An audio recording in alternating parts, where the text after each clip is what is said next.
हमारे इस एपिसोड की शुरुआत होती है वहीं से जहाँ से हमारा पिछला एपिसोड ख़त्म हुआ था। सीएम कहता है, मुझे नहीं जानना कि तुम किसकी मदद ले रही हो।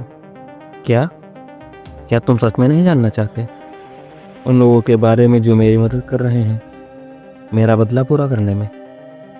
तुम्हें बदला लेने की कोई ज़रूरत नहीं। हमारे साथ जो हुआ है उसका बदला मैं अकेले ही ले सकता हूँ। कैसी बात कर रहे हो सीएम? सिर्फ अकेले तुम्हें ही सफ़र करने के बारे में क्यों सोच रहे हो? उनसे बदला लेना मेरे लिए कोई मुश्किल काम नहीं है, इसलिए तुम उनसे बदला लेने के बारे में भूल जाओ। सीएम, मैं तुम्हारा भी बदला लूँगा। मैं उन सभी को मार दूँगा जिन्होंने हमें सताया है, और वो भी बिना चाकू या किसी गन के। मेरे हाथ ही उन्हें मारने के लिए काफ़ी हैं। थैंक यू सीएम, लेकिन नहीं, मेरा बदला तुम नहीं लोगे, उसको तो मैं ही लूँगी। जिन लोगों ने भी मेरी आइडेंटिटी को ख़त्म किया है मैं उन सबको मार दूँगी जिन्होंने उनकी मदद की। इसीलिए तो मैंने कल रात को अपना भेष बदलकर उन दोनों पुलिस ऑफिसर्स को मार दिया जिन्होंने रिश्वत लेकर मेरे बारे में दुनिया से छिपाया। और मुझे इसके लिए माफ़ करना, क्योंकि मैंने तुम्हारा भेष बदला था, इसलिए पुलिस और बाकी सभी को लग रहा है कि उन्हें तुमने ही मारा है। ऐसा मैंने इसलिए किया क्योंकि मुझे कुछ समय पहले ही पता चला कि तुम जिंदा हो, जब तुमने लाइव टेलीकास्ट में उसकी गर्दन काटी थी। इसलिए मैंने तुम्हारा भेष लेकर उन दोनों पुलिस ऑफिसर्स को मार दिया। सीएम, अभी हमें और भी बहुत सारे लोगों को मारना है, इसलिए कमज़ोर मत पड़ना, और मैं भी नहीं पड़ूंगी। लेकिन तुम्हारा बदला मैं खुद ले सकता हूँ। नहीं, मैंने जो बदला लेने का पाथ चुना है उसे मुझे अकेले ही पूरा करना होगा। लेकिन बदला लेने के रास्ते हम दोनों के ही अलग हैं। मैं इस कंट्री को ही बदलना चाहती हूँ। क्या आखिर तुम कहना क्या चाहती हो? तभी वहाँ पर एक शिप आ जाती है और उस पर वही व्यक्ति है जिसको हमने कुछ एपिसोड पहले देखा था, और यही है वह जो बेक सीएम की मदद कर रहा है उसका बदला पूरा करने में। मुझे काफ़ी चिंता हो गई थी कि तुम अभी तक आई क्यों नहीं। ऐसा लगता है तुम्हें उसे कन्विंस करने में काफ़ी ज़्यादा मुश्किल हो रही है। Hello dean. डीन? आखिर यह बंदा है कौन? तभी बेक सीएम शिप पर चढ़ने लगती है। सीएम, क्या तुम साथ नहीं आने वाले? डीन भी इशारा करता है। जल्दी आ जाओ, उसे ऐसा ही छोड़ दो। लगता है उसकी बॉडी उसके दिमाग से कुछ ज़्यादा ही बड़ी हो गई है, इसलिए वह हमारी बात नहीं समझना चाहता। अगर हम उसे आने के लिए मजबूर ही करते हैं। तभी सीएम कहता है, कौन हो तुम? सीएम के कहने के साथ ही सन्नाटा छा जाता है। मैंने पूछा, कौन हो तुम? हम कोई भी नहीं है। क्या तुम मेरे साथ खेल खेलना चाहते हो? हम ऐसे लोग हैं जो अपनी राह से खोए हुए लोगों की मदद करते हैं, और बस यही जानने की तुम्हें ज़रूरत है। तो ठीक है, अब हम जाते हैं। बेक सीएम, तैयार हो जाओ। वह सीएम से फिर कहती है, सीएम, क्या तुम सच में नहीं आना चाहते? सीएम, जैसा कि तुमने कहा था, यह बदले का रास्ता है और इस पर मुझे अकेले ही चलना है, और मैं यह देखना चाहता हूँ कि इस रास्ते के अंत में मेरा क्या होगा। और यह कहते हुए सीएम वहाँ से चला जाता है। शिप पर एक दूसरा बंदा यह सुनकर हंसते हुए कहता है, क्या आजकल के बच्चे कुछ भी बोलते रहते हैं। वैसे तो अपने दोस्त के साथ चली क्यों नहीं गई? यह तुम्हें मौका मिला था। कौन हो तुम? मैंने पहले तुम्हें यहाँ पर नहीं देखा, और देखने में भी ऐसा नहीं लगता कि तुम हम में से एक हो।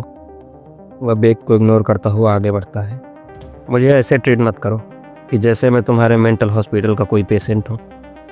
वह उसकी खोपड़ी पर गोली तान देती है। तो तुम हमें पागल कह रहे हो? आजकल के बच्चे, तुम्हें क्या सच में गोली चलाना आता भी है? बोलो तो ट्राई करके दिखाओ। मैं फिर बोल रहा हूँ, अपनी गन हटाओ, नहीं तो कुछ ही क्षणों में तुम्हारी लाश यहीं पर बिखरी हुई मिलेगी। तभी डीन आ जाते हैं। ठीक है, सब लोग शांत हो जाओ, हम पहुँच चुके हैं। इससे पहले कि यंग प्रेसिडेंट की डॉटर को मार दे, हमें उसे बचाना होगा। क्या सूजन को हमें बचाना है? सियोंग कहते हैं। लेकिन क्यों? फ्यूचर के लिए। इससे पहले कि सियोंग उस देश को पूरी तरीके से बर्बाद कर दे, हमें उसे रोकना होगा, क्योंकि यह हमारे प्लान के लिए सही नहीं है। फिर हमारा व्यू जाता है किम के बाग पर, जिसको सियोंग ने जलाकर मारा था। वह अपने बेटे के फ्यूनरल पर रोता हुआ गाड़ी में बैठा होता है। उसे यह भी पता चल गया है प्रेसिडेंट की डॉटर वहाँ से कैसे निकली थी, इसलिए अब वह काफ़ी गुस्से में है कि उसके बेटे को वहीं पर छोड़कर वह अकेले वहाँ से भाग गई। और फिर से हमारा व्यू जाता है सियोंग पर। सियोंग किंग के बाप के एक आदमी को बालों से पकड़कर बिल्डिंग से नीचे रखता हुए है और वह अपनी जान के लिए भीख मांग रहा है। मुझे छोड़ दीजिए सर, मैं आपको बताता हूँ कि वह कहाँ पर है। जितनी हमें इन्फॉर्मेशन मिली है उसके हिसाब से सूजन कल एंजिनियर एयरपोर्ट पर आएगी। मैं सच बोल रहा हूँ, हमें सिर्फ इतनी ही इन्फॉर्मेशन है। प्लीज़ अब मुझे छोड़ दीजिए। यह बात सुनकर सियोंग उसे अंदर की तरफ वापस खींच लेता है। जो भी तुमने बताया है, अगर वह सच नहीं निकला तो मैं वापस आऊँगा। ध्यान रखना, इस बार तुम्हें बोलने का मौका भी नहीं मिलेगा। फिर हमें नेशनल असेंबली का भी दिखाया जाता है। सूजन का बाप आज पूरी तरह से प्राइम मिनिस्टर बनने वाला है, इसलिए वह उसकी वोट लेना चाहता है। और उससे कुछ ही दूर पर बेक सियोन और उसकी टीम यूजन पर निगरानी कर रही है। क्या तुम सच में श्योर हो कि हमारा गोल जुन दाहन ही है? इतने सारे लोग, इतनी सिक्योरिटी, हम आखिर क्या ही कर लेंगे।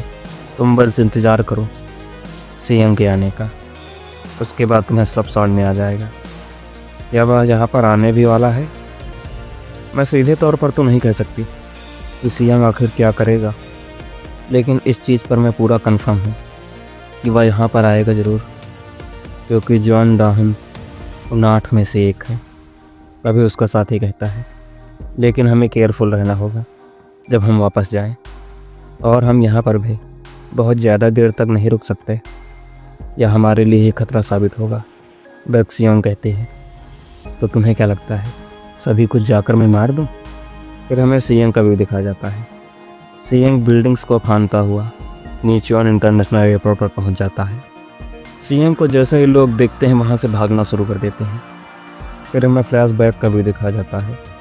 राहुल अपनी बेटी से कहता है, बेटी अगर तुम जान बचाना चाहती हो तो तुम यह देश ही छोड़ दो। इसी तरीके से तुम, मैं और हमारी फैमिली ज़िंदा रह सकते हैं, कि यहाँ पर सिर्फ तुम ही खतरे में हो। फिर हमारा व्यू प्रेजेंट में आ जाता है। वह एयरपोर्ट पर ही है विदेश जाने के लिए। क्या तुम सच में चाहती हो कि मैं ऐसा करूँ? वो अपनी बॉडीगार्ड से कहती है, जैसा कि मैंने आपसे कहा है, आप 1 साल से ज़्यादा किसी देश में नहीं रहेंगी और हर बार आपको अपनी आइडेंटिटी बदलनी होगी। ऐसा तब तक करना है जब तक हम उसे पकड़ नहीं लेते। फिर हमें ड्यून का भी दिखाया जाता है। वह भी एयरपोर्ट पर है। सियोंग को आता देखकर उनके साथ जो व्यक्ति होता है वह कहता है, सर अब हम क्या करने वाले हैं? जो कोई ऐसा बच्चा नहीं है जिसको हम आसानी से रोक सकते हैं। क्या हमारे पास कोई रिस्पांस मैनुअल नहीं है? रिस्पांस मैनुअल इस जैसी समस्या के लिए नहीं, तो हम उसे रोकने के लिए क्या करने वाले हैं? क्या हम इस बच्चे को रोकने के लिए अभी हम उसका यूज नहीं करेंगे? उसे मैं बात के लिए बचा रहा हूँ। वैसे भी एक बार उसका यूज करने के बाद वह बेकार ही है।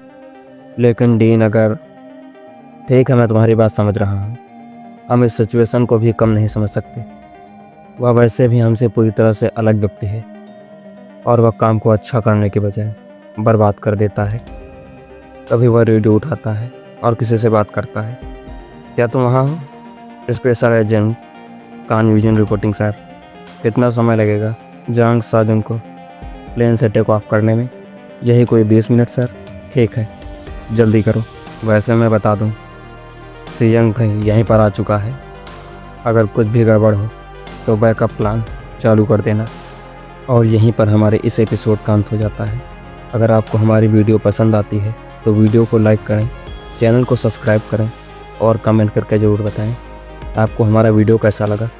अब हम मिलेंगे ऐसे ही किसी वीडियो में।